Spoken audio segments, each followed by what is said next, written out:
Hello, नमस्कार दोस्तों। मैं डॉक्टर ओपी सक्सेना। आज का विषय रहेगा हेयरिंग लॉस। हेयरिंग लॉस क्या होता है, इसके बारे में आपको विस्तार पूर्वक बताने जा रहा हूँ। हेयरिंग लॉस कम सुनाई देना, यानी कि बहरापन, कान के अंदर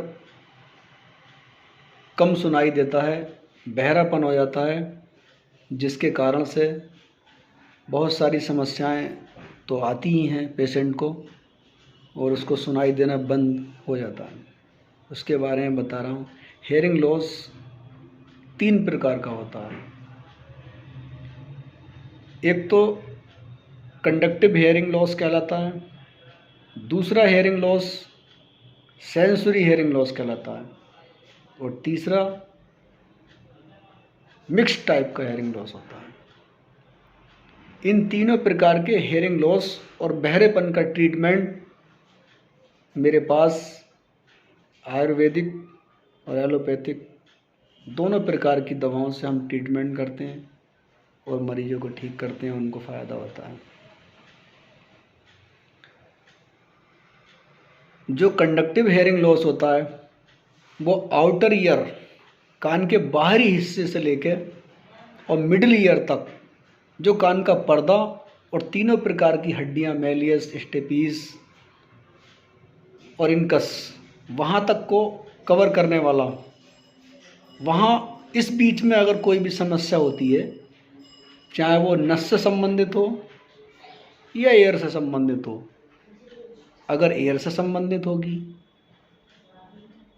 तो एसी कंडक्टिव टाइप का हेयरिंग लॉस कहलाता है और अगर हड्डी से संबंधित होगी तो बोन कंडक्टिव हेयरिंग लॉस कहलाता है।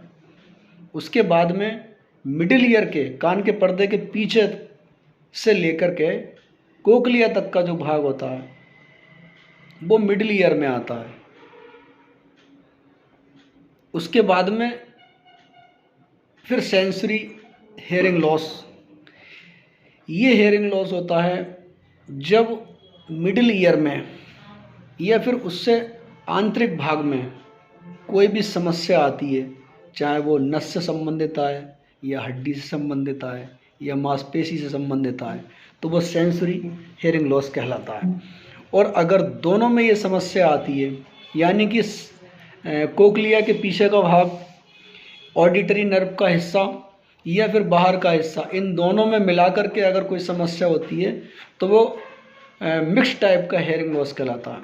इन दोनों का ट्रीटमेंट और इन दोनों की सारी समस्याएं, बहरापन, इसके कई सारे कारण होते हैं, वो मैं अगली वीडियो में अपने YouTube चैनल शिव ओम पर डालूँगा। अब तक के लिए इतना ही। अगर हमारी वीडियो अच्छी लगे तो लाइक और बेल आइकन दबाएं। अगली वीडियो मैं फिर शूट करूँगा। क्या कारण होता है हेयरिंग लॉस का, किस वजह से इंसान को कान में सुनाई देना बंद हो जाता है, ये सब उसमें विषय और ये चर्चा रहेंगी। धन्यवाद।